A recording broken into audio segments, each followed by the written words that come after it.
Good afternoon, everyone, and welcome to Snap Inc.'s third quarter 2024 earnings conference call. At this time, participants are in a listen-only mode. I would now like to turn the call over to David Ometer, Head of Investor Relations. Thank you, and good afternoon, everyone. Welcome to Snap's third quarter 2024 earnings conference call. With us today are Evan Spiegel, Chief Executive Officer and Co-founder, and Derek Anderson, Chief Financial Officer. Please refer to our investor relations website at investor.snap.com to find today's press release, earnings slides, and investor letter. This conference call includes forward-looking statements which are based on our assumptions as of today. Actual results may differ materially from those expressed in these forward-looking statements, and we make no obligation to update our disclosures. For more information about factors that may cause actual results to differ materially from these forward-looking statements, please refer to the press release we issued today, as well as risks described in our most recent Form 10-K or Form 10-Q, particularly in the section titled Risk Factors. Today's call will include both GAAP and non-GAAP measures. Reconciliations between the two can be found in today's press release. Please note that when we discuss all of our expense figures, they will exclude stock-based compensation and related payroll taxes, as well as depreciation and amortization and certain other items. Please refer to our filings with the SEC to understand how we calculate any of the metrics discussed on today's call. With that, I'd like to turn the call over to Evan. Hi, everyone, and thank you for joining our call. In Q3, we continue to make progress on our core priorities of growing our community and improving depth of engagement, driving top-line revenue growth and diversifying our revenue sources, and building toward our long-term vision for augmented reality. Daily active users reached 443 million in Q3, an increase of 37 million year over year. We continue to deepen engagement with our content platform, with the number of content viewers and total time spent watching content growing year over year. The progress we have made with our direct response advertising business and the growth of our Snapchat Plus subscription business contributed to total revenue increasing 15% year over year to $1.37 billion. We continue to make meaningful progress with our lower funnel DR business as total active advertisers more than doubled year over year in Q3. In an effort to grow our lower funnel DR business faster, we are innovating on our advertising products, investing in machine learning, and evolving the way we go to market to better serve our advertising partners. We hosted our annual Snap Partner Summit in Q3, bringing together partners, creators, and lens developers to introduce a number of new initiatives. We announced a new and simplified version of Snapchat that we believe will further our initiative to grow our community and deepen engagement. We also announced 2 new ad placements, sponsored snaps, and promoted places that will provide incremental reach to our advertising partners as they engage with Snapchatters across our service. To further our vision for augmented reality computing, we launched the 5th generation of Spectacles, our AR glasses powered by Snap OS, and introduced a series of generative AI innovations for our AR developer platform. Developers are already building amazing lenses, and we can't wait to see the new experiences they create for our community. We believe the rapid pace of innovation set by our team demonstrates the impact of a leaner organizational structure that is more focused on our core strategic priorities. The benefits of our more focused set of priorities is also evident in our financial results, where we have cleared a path to generate meaningful adjusted EBITDA profitability and positive free cash flow, both of which are critical stepping stones to future GAAP profitability. In Q3 specifically, the combination of top-line progress and expense discipline translated to $132 million of adjusted EBITDA and $72 million of free cash flow. Moving forward, we will continue to calibrate our investments carefully to build on our top-line momentum while realizing the operating leverage necessary to drive improved financial performance. In Q3, we introduced a new and simplified version of Snapchat organized into 3 core experiences focused on communicating with friends, using the camera, and watching entertaining content. For Snapchatters, this updated layout offers a more personal, relevant, and easy-to-use interface. For creators, Simple Snapchat unlocks greater discovery and enhances the ability for content to reach new audiences. Currently, there are approximately 10 million Snapchatters using Simple Snapchat across dozens of countries. Broadly speaking, Simple Snapchat is driving the greatest content engagement gains among more casual users, which is an important input to community growth and advertising inventory. We are seeing particularly positive impacts on Android devices, including increased time spent with content, increased story views, and more replies to friend stories, which is an important conversation starter that helps foster close relationships. We are also seeing an increase in content active days on iOS, but the impacts to other top engagement metrics are not yet as broadly positive as on Android, due in part to the differences in engagement across these platforms. We are encouraged by this early progress as it reinforces our conviction that this user experience will further our goals of inspiring creation, enhancing communication, and delivering a more engaging content experience. We recognize that any significant change in user experience brings risk of disruption to our community and advertising business. Further, the impact on engagement may vary as we expand our testing to new cohorts. As a result, we will be intently focused on testing and iterating in the months ahead to optimize the experience for our community and our business. We continue to make meaningful progress in growing our global community, reaching 443 million daily active users in Q3, an increase of 11 million quarter-over-quarter. Daily active users in North America was 100 million, approximately flat year-over-year, but up quarter-over-quarter as our initiatives to increase user engagement begin to show early signs of progress. Daily active users in Europe was 99 million compared to 97 million in the prior quarter and 95 million in the prior year. DAU in rest of world was 244 million compared to 235 million in the prior quarter and 211 million in the prior year. Snapping with friends and family is the core of our service and the primary driver of the continued growth and long-term retention of our global community. In Q3, we introduced new AI-enabled features to inspire creation, spark conversations, and help our community strengthen their relationships through snapping. For example, we introduced AI in Snapchat Memories, which enables Snapchatters to share AI-generated collages and video mashups with friends. In addition, we announced an expanded strategic partnership with Google Cloud to leverage the multimodal capabilities of Gemini on Vertex AI to power Snapping with My AI, our AI-powered chatbot. In Q3, the number of snaps sent to My AI in the US more than tripled quarter-over-quarter. Our content platform continues to strengthen relationships on Snapchat, with the number of people sharing Spotlight content with friends up more than 60% year-over-year in Q3. To further deepen content engagement, we are investing in our ML models to improve ranking and personalization. In Q3, we enhanced our Spotlight recommendation system to better represent each Snapchatter's interests and preferences based on historical signals, launched models optimized for new Snapchatters, and deployed multimodal ML models to improve recognition of video, text, and audio in content submitted by creators. To expand our content supply, we are focused on growing our creator community by supporting them with content creation tools and monetization opportunities. In Q3, we began testing a new AI video generation tool that enables creators to generate engaging videos with a simple text or image prompt. Our efforts to support creators have contributed to the number of creators posting content growing approximately 50% year-over-year in Q3. The combined impact of these initiatives have helped to drive improvements in global time spent watching content, which increased 25% year-over-year and 6% quarter-over-quarter in Q3. In North America, time spent watching content was relatively stable, down 1% year-over-year while increasing 2% quarter-over-quarter. The relatively higher rate of growth outside North America is due in part to the greater mix of content viewing being driven by Spotlight in these regions, as Spotlight reach and depth of engagement continues to grow rapidly across all regions. Augmented reality continues to inspire creation and drive engagement on Snapchat. More than 375,000 AR creators, developers, and teams from nearly every country in the world have built over 4 million lenses. For example, our Past and Future Me AI lens, which enables Snapchatters to transform into their younger and older self, was viewed over 650 million times in Q3. To build on this momentum, we created a number of generative AI capabilities in Lens Studio, including Easy Lens, a new Gen AI tool that makes it possible to create an AR experience within minutes. We are also rolling out a slate of new Gen AI suite features in Lens Studio, including new animation tools that automatically blend different animations together to easily generate full 3D characters. The response to our new tools in Lens Studio has been inspiring and reinforces our belief that long-term success in AR requires a vibrant developer and creator ecosystem.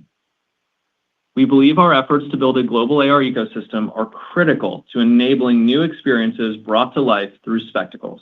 In Q3, we introduced the 5th generation of spectacles, our see-through standalone AR glasses that enable developers to use AR lenses and experience the world together with friends in new ways. Spectacles are powered by Snap OS, our new operating system designed to reflect how people naturally interact with their hands and voice. Spectacles enable developers to create immersive AR experiences, interact with My AI, browse the internet, or lay out multiple screens to get work done anywhere. AR developers and partners are already creating AR experiences for Spectacles, including Bricktacular by the Lego Group and Peridot, a friendly and unique AR pet from Niantic. We aspire to be the most developer-friendly platform in the world, and we are excited to offer our new generation of Spectacles to developers as an invitation and inspiration to create new experiences. Looking ahead, we are focused on innovating and enhancing our core product experience while continuing to invest in the future of augmented reality. We believe continued progress on these initiatives is a critical input to serving our community and expanding our long-term monetization opportunity. We continue to make progress on 3 foundational advertising platform initiatives, including better and larger ML models, improved privacy-safe signals, and more performant ad formats in order to deliver improved campaign performance for our advertising partners. The expansion of 7.0 optimization to app install and app purchase is driving better performance for advertisers, with early results showing cost per install decreasing 24% and cost per purchase decreasing 27% compared to 28.1 optimization. For example, Nexters, an international game development company and creator of hit title Hero Wars, leveraged 7.0 optimization for app install and app purchase and saw a 19% increase in installs with an 18% lower cost per install and a 56% increase in purchases at a 36% lower cost per purchase. Recently, we introduced our new landing page view optimization goal to help advertisers drive high-quality traffic to their websites. Through improvements in our ML models that optimize for this specific objective, we observed lower costs for some advertisers versus traditional click engagement models. For example, with the guidance of their digital agency Tenuity, Wrangler leveraged landing page view optimization and saw a 34% increase in CPM efficiency and a 380% increase in conversions, leading to a 212% higher ROAS compared to previous benchmarks. The combination of more performant DR products, go-to-market operations optimized for SMB customers, and easier onboarding and integration tools are helping to rapidly expand our SMB customer base. As a result of these efforts, total active advertisers more than doubled year over year in Q3. Today, with our Snap Promote offering, SMBs and creators alike can promote their services, content, or products, reach new audiences, and measure ad performance all within Snapchat on their mobile devices. We also continue to enhance the advertiser onboarding experience by personalizing and automating the buying process from end to end so that SMBs can optimize their campaigns faster and enhance performance. Recently, we launched automated in-flight campaign recommendations, adaptive templates for campaign setup, and scaled creative editing to further improve our go-to-market strategy for SMBs. For example, US-based cookie franchise Crumble leveraged our new 7.0 optimization for app install and app purchase and completed their CAPI integration, resulting in a 32% quarter-over-quarter increase in ROAS and a 242% quarter-over-quarter increase in purchases. We are also focused on re-accelerating upper funnel brand revenue growth by delivering innovative and performant advertising products while supporting brands and agencies with resources and unique insights. In Q3, we launched First Lens Unlimited, which offers advertisers the first impression of the day in the first slot of their AR Lens carousel, allowing them to reach our community at greater scale. During testing, First Lens Unlimited drove an average increase of over 35% in incremental impressions for advertising partners. We also launched state-specific First Story, which allows U.S. advertisers to target First Story takeover campaigns to individual states or to reach the entire country with different creative for each state. We are also experimenting with 2 new ad placements, Sponsored Snaps and Promoted Places. Importantly, both of these placements are designed to leverage our existing full-screen vertical video Snap ad format so that advertisers can automate placement across our service without having to develop bespoke creatives. Sponsored Snaps will empower advertisers to communicate visually with the Snapchat community, making the core functionality of Snapchat accessible to advertisers. Promoted Places enables businesses to use the Snap Map to suggest sponsored places of interest to Snapchatters. Sponsored Snaps and Promoted Places will help businesses reach Snapchatters in engaging ways across our differentiated service, and we believe these new ad placements will contribute meaningful incremental advertising inventory over time. We are on track to launch Sponsored Snaps and Promoted Places in certain geographies in Q4. With that, I'd like to turn the call over to Derek to discuss our financial results. Thanks, Evan. In Q3, total revenue was $1.37 billion, up 15% year-over-year and 11% quarter-over-quarter. Advertising revenue was $1.25 billion, up 10% year-over-year, driven primarily by growth from DR advertising revenue, which increased 16% year-over-year.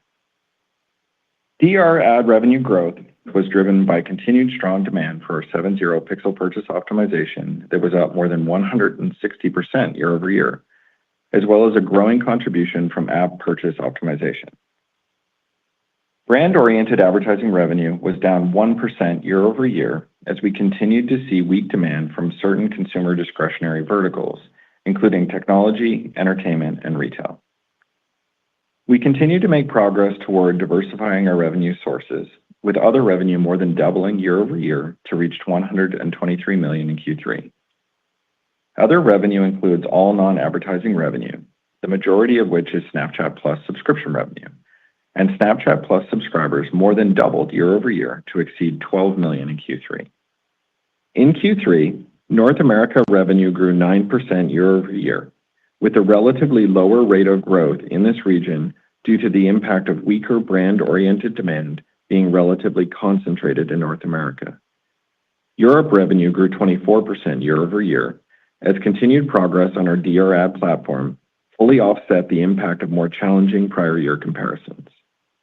Rest of world revenue grew 32% year-over-year, driven by the continued progress with our DR ad platform.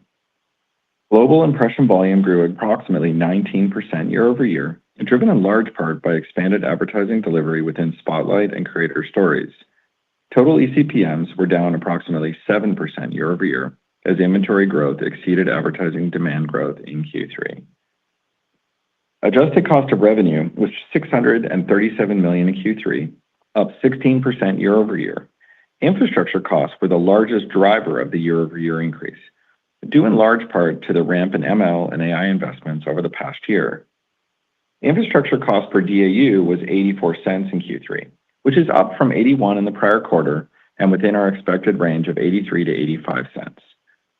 The remaining components of adjusted cost of revenue were $263 million in Q3, or 19% of revenue, which is in line with the prior quarter and at the lower end of our full-year cost structure guidance range of 19 to 21%.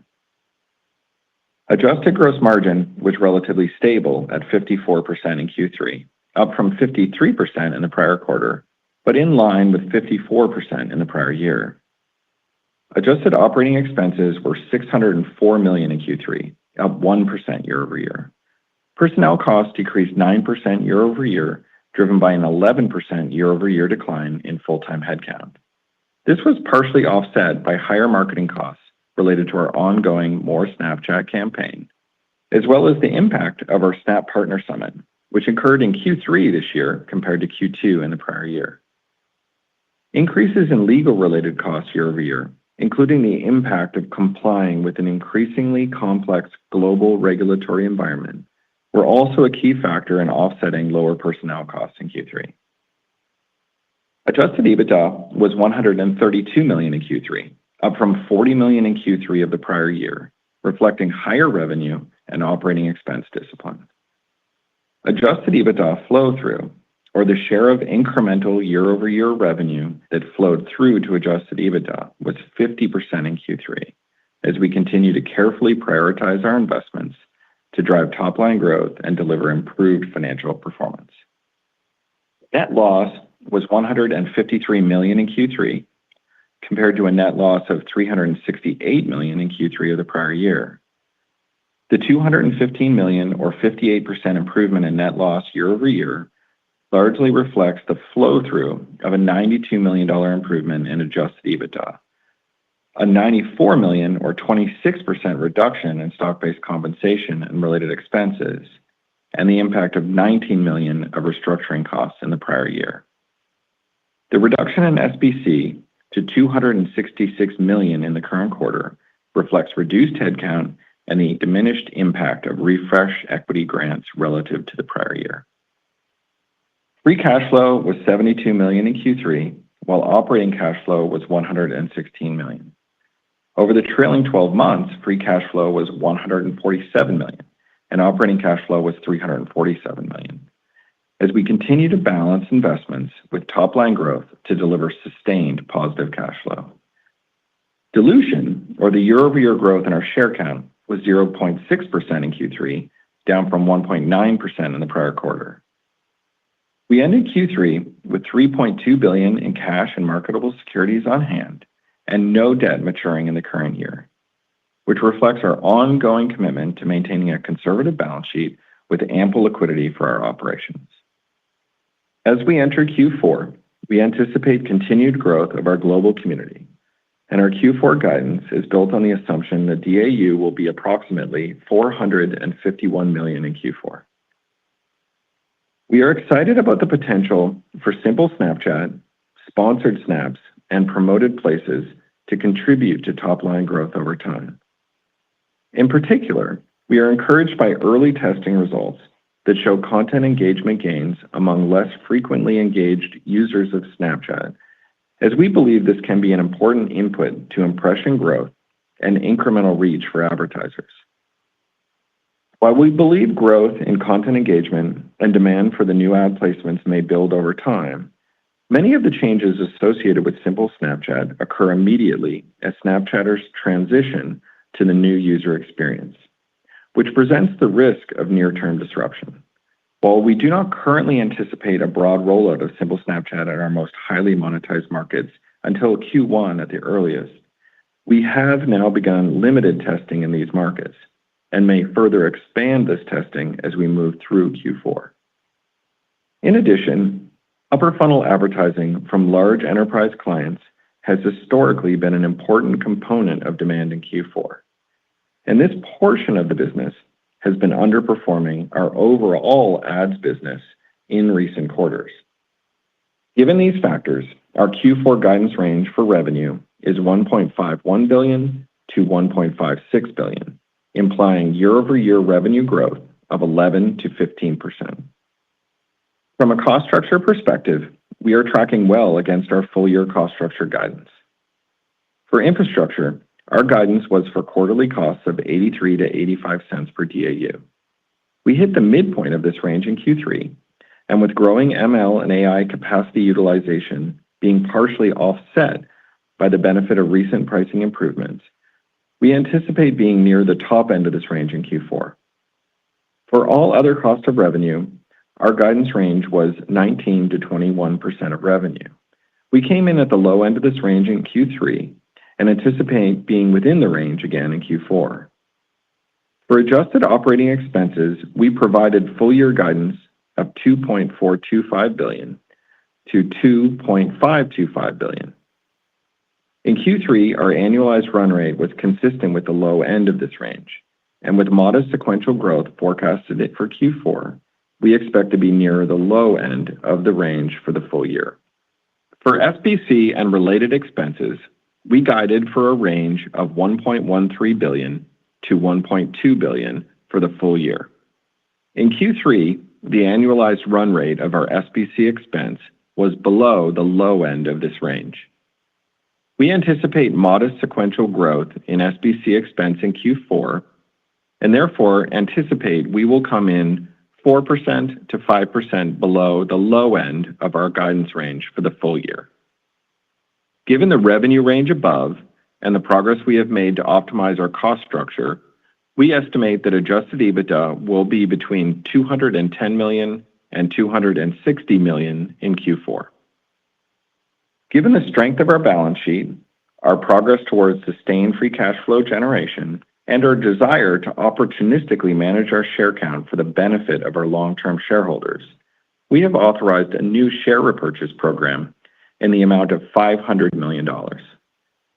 As we move forward, we will remain focused on prioritizing our investments carefully to drive top-line growth alongside improved financial performance. Thank you for joining our call today, and we will now take your questions. Thank you. We will now begin the Q&A session. To ask a question, you may press star, then one on your touch-tone phone. If you're using a speakerphone, please pick up the handset before you press the keys. To withdraw your question, please press star, then two. In the interest of time, we ask that you please limit yourselves to one question. After your initial question is asked, your line will be muted. At this time, we will pause momentarily to assemble our roster.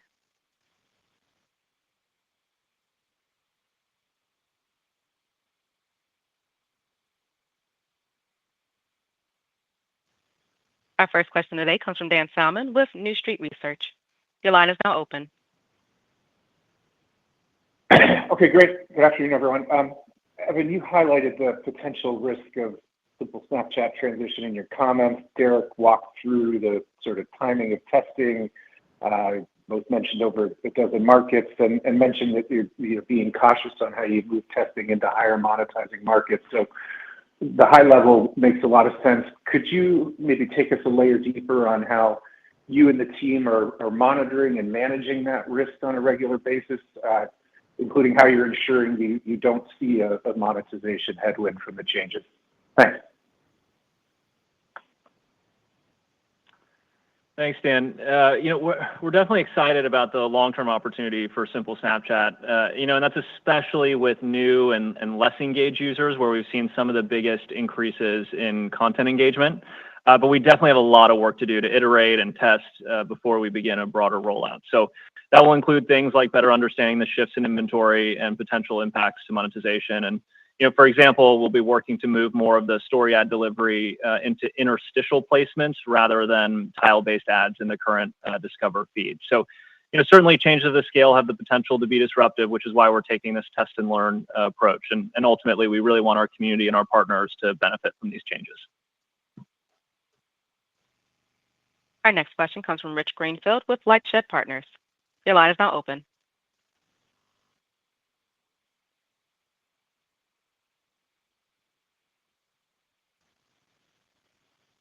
Rich, your line is now open. Sorry about that. Just want to follow up on Simple Snapchat. When you said you started to roll it out in some major markets this quarter, have you done that in the US, UK, France, Germany, like some of your big ad markets? The reason I ask is, obviously the product looks great, it's driving engagement, but I think what we're all trying to understand is, are you willing to take some near-term disruption revenue-wise next year to roll out the superior product, or will you wait until it's a revenue-neutral shift to wait to roll it out? Like, we're just trying to understand what will happen to make you roll it out more broadly, if that makes sense.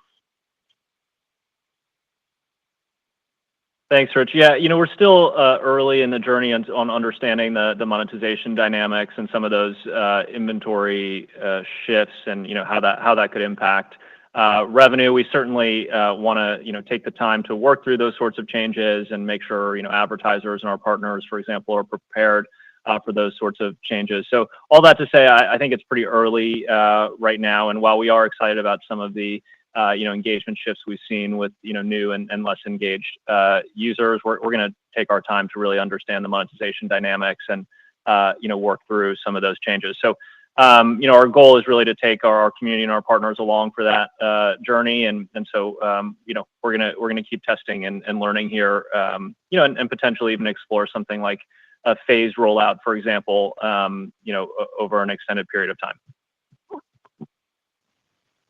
Our next question comes from Justin Post with Bank of America. Your line is now open. Great, thank you. Just wanted to ask about sponsored snaps and promoted places. I know you mentioned you're pretty excited about the long-term opportunity. Can you help us just understand the usage those services get and how you're thinking about inserting ads and how that could look for you, in the very long term? Thank you.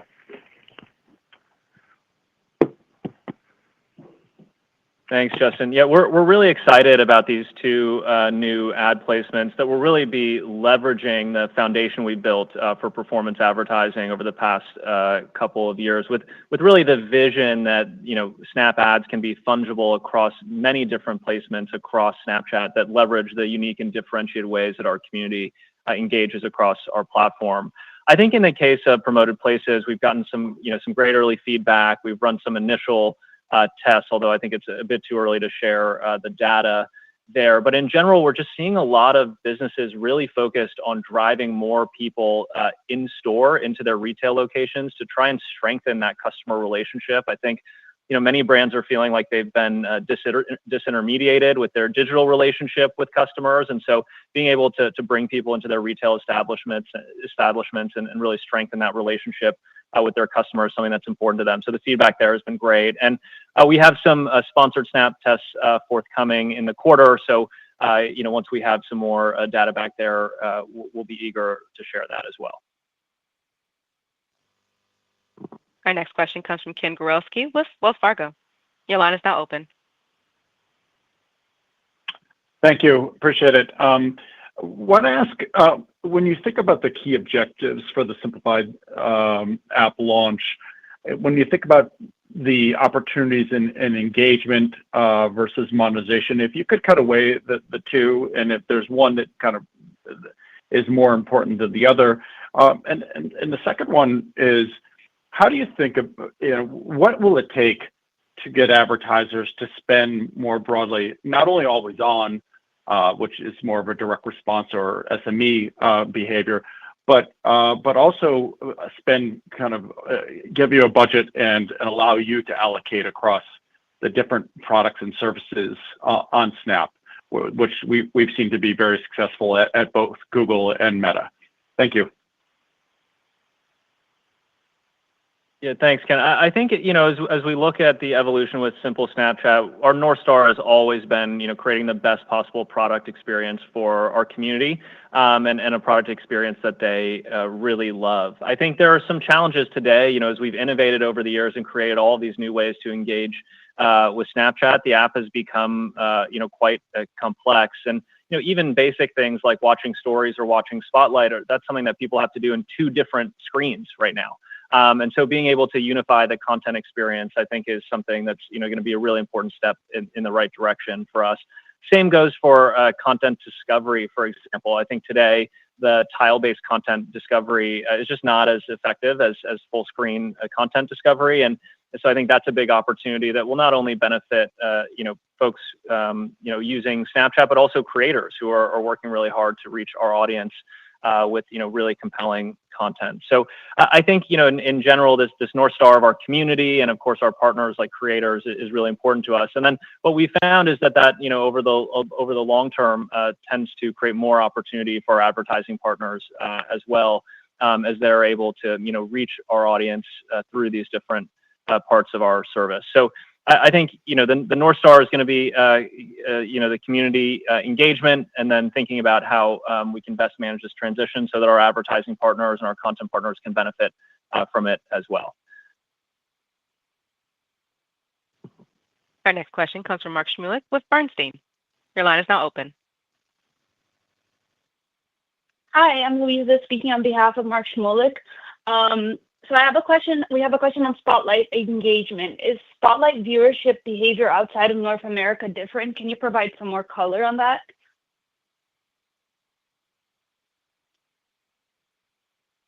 We've seen really strong growth in Spotlight engagement globally. I think North America, as we shared in the letter, we've essentially been offsetting some declines with the stories content engagement while we've seen growth in Spotlight. So I think you're just seeing a bit of a mix shift there.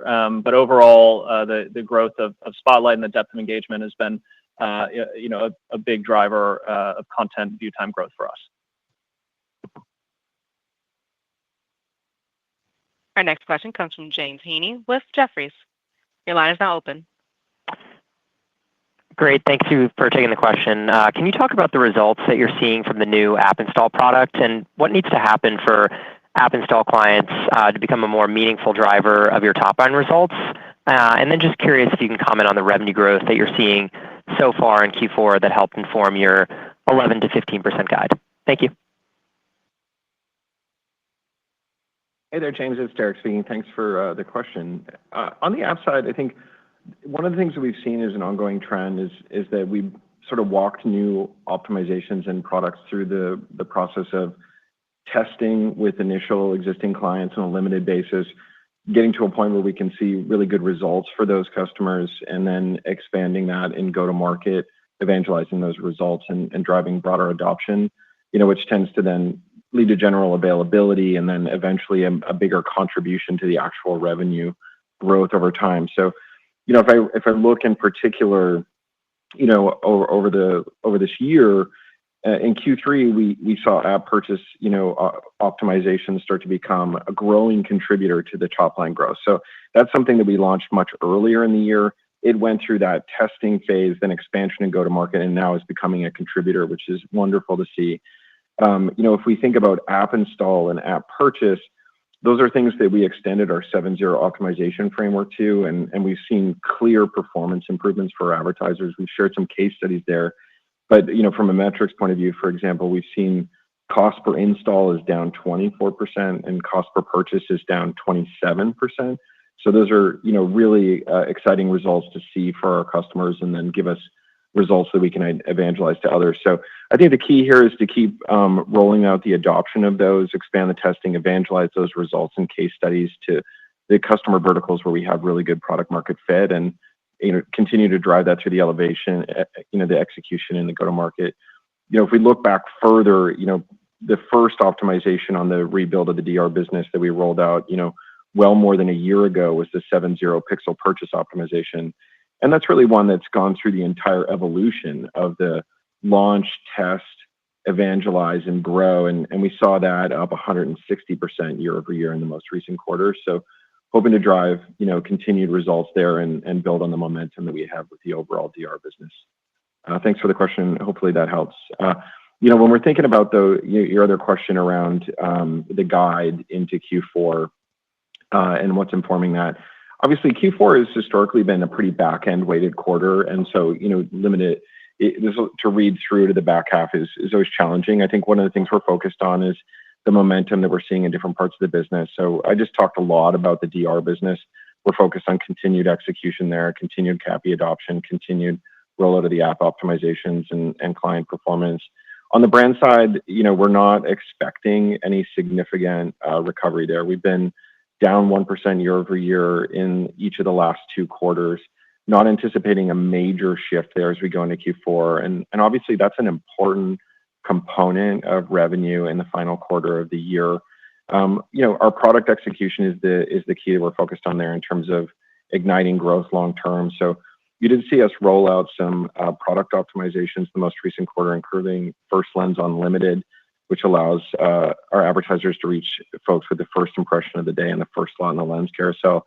That's seeing some really nice early results, drove 35% actual increase in incremental impressions. And we also launched the state-specific First Story, which is a product that allows advertisers to target individual creative to specific states or to target the entire country with different creative for different states. So there's a lot of product innovation going in there, and that's the key to improving that growth over the longer term, but not expecting a big improvement on the brand side, in particular in Q4. So those are some of the dynamics we're seeing, that alongside, the very limited testing of Simple Snapchat that are informing the range there. And hopefully that gives you a little color. Our next question comes from Shweta Khajuria with Wolfe Research. Your line is now open. Thank you so much for taking my question. I guess it's regarding top line growth. So when you think about, the trajectory of your revenue growth and excluding, I guess, Snapchat Plus subscription, just the advertising growth, what gives you most confidence in your ability to deliver faster than overall digital ad market growth? I mean, you have a lot of product initiatives going on, from CAPI integrations ongoing with app optimizations, and then the announcements that you had during your partner summit, and that includes Simple Snapchat and sponsored snaps and promoted places, even if that takes a little bit longer in your mind for monetization. So could you help us think through what gives you confidence as you think about maybe near to midterm in terms of ad revenue growth? Thank you. Hey there, it's Derek speaking. I think the answer here is multi-layered. To start, I think over the long term, we are most focused on the execution of the direct response business and specifically the lower funnel DR business in terms of rolling out product optimizations. And on top of that, we're very focused on growing the small and medium-sized customer segment and making sure that we build on the momentum there. So As I talk through each one of those, I'd say there's a multi-layered approach here, where we're executing against a number of different initiatives to be able to drive that sustained and higher rate of growth on those components of the business. So specifically, first is the continued ongoing build out of the ML and AI architecture at the company that feeds into our ability to have better personalization and recommendation of ads, getting the right ad in front of the right person. We continue to make progress on having more signals coming into the platform and harvesting more of the privacy safe signals that exist on the platform, getting more of that harnessed into much larger models and our ability to refresh those more frequently. Then you can see the steady drumbeat of us delivering, rolling out, and then optimizing new goals for advertisers. We talked earlier about the really strong growth we're seeing with 7/0 pixel purchase, how we rolled that out and extended that framework to some of the app objectives and how that's starting to deliver growth. And then go-to-market efforts, all client sizes, to basically deliver those optimizations to folks where we have great product market fit. One of the muscles that we're really learning to build here is go-to-market on SMC. And there's a lot of learnings there and a lot of work to do. So, for example, we've, number one, been able to roll out Snap Promote as a great way for advertisers to get started with just a couple of clicks right in the app. So the lowest friction way to get started. We've also, for folks using Ad Manager, made it a lot easier for them to very quickly onboard there, get started with automated recommendations for campaign setup and optimization. And then we're getting very good at integration partners there that are helping us, not only drive direct, where we've made it much easier to do direct integrations with CAPI, but then we've got a long and extending list of integration partners that are making it much easier for small and medium-sized customers to adopt CAPI and get started with that, feeding their performance with better signals and feedback loops. So there's a lot of work to be done here. And I think, the sort of simplest answer to your question is the roadmap here is very clear. We have a lot of work to do and a lot of things to execute against. We have a very clear idea of what we need to do. And the team's pace of execution has been very solid. And so the focus now is just to continue to execute that roadmap, deliver for our customers, and drive the results. Hopefully that helps a little bit there. Our last question comes from Ross Sandler with Barclays. Your line is now open. Great. Thanks for squeezing me in. Evan, question on the spectacles.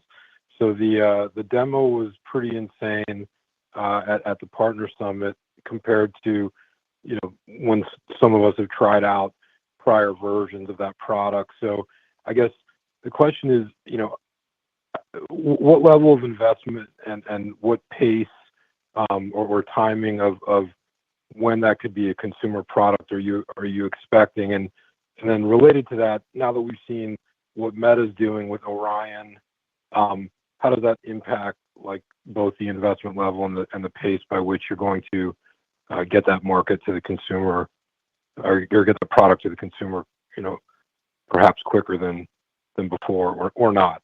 Just your thoughts on that would be great.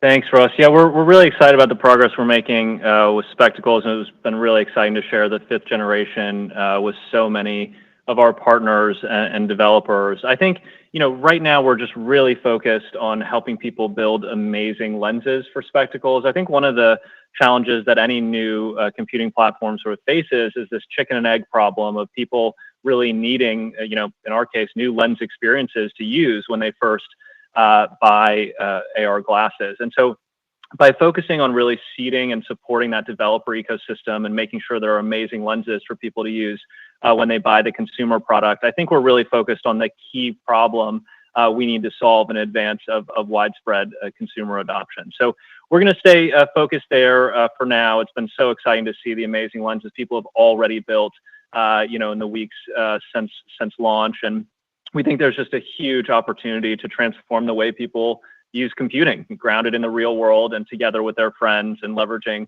natural interactions. And this is a vision we've been working towards, for over a decade now. And so we have some very unique assets to leverage, like Lens Studio, which helps people build these really complex AR experiences and then run them in a really performant way on Lens Core that powers not just the Snapchat application, but also our Spectacles glasses. So, that alongside all of our investments in hardware and the progress we've made, just makes me really excited about where we are now and, of course, the potential to get this into customers' hands. So we're going to stay focused on our strategy and keep executing. We're really excited to share more with you soon. Thank you. This concludes our Q&A session, as well as Snap Inc.'s third quarter 2024 earnings conference call. Thank you for attending today's session. You may now disconnect.